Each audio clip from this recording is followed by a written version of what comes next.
Good morning po. So, maghanap po tayo ng pang-ulam ngayong umaga. Bali-galing na po si Bayaw sa Kangubat. Nakuha po siya ng maraming kabuti. Yan. So, marami pa raw po dun, kaya pupuntahan po namin, sayang. Ngayon lang makakatikim ng ganito. So, kita-kits tayo mamaya sa bundok.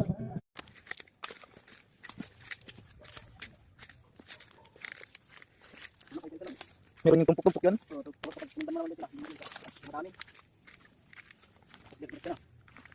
Anong dip na yan? Mayroon yung dip kung minsan eh. Parang ano, marami na sila nakuha. Marami na ako nang pa, unang ulan. Hindi pala yung daan dati. Lumang bahay. Ito, Amerikano.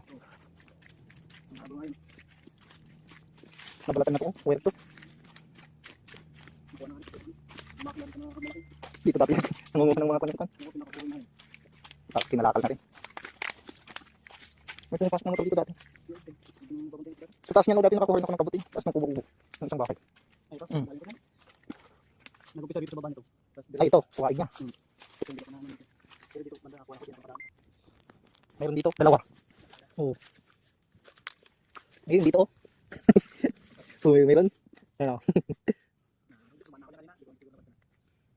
Kaya nga eh. Manatakpan lang ng dahon. Oo, oh, dito. Tatakpan lang. Ang dami oh. Meron pa doon oh.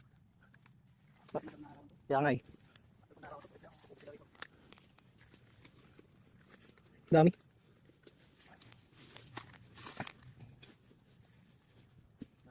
Oo ah. Nakabili ka na rin ng pangbigas. Kung hindi, pero pan lang yung sukat-sukatin mo lang sa plastic. Hindi mo naman ilalagay ng 1 kilo ata. Yan natin. Kami na, pa. Dito sa may kwan. Oo, tabi-tabi. Tatabi-tabi na sila. Kung marunong ka pa yung amoy nito, yung isa kasi ang mga kabango eh. Mabangong klase yung isa. Yung kulay brown yung tumutubo sa mga malapit sa kawayan.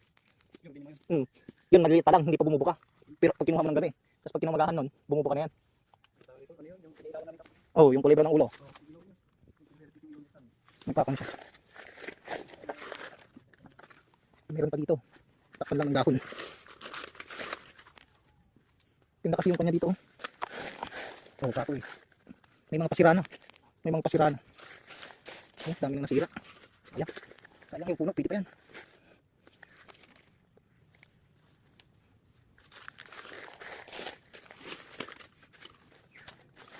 Yung bayawak. Ay, dito si rin nagpapalamig ha.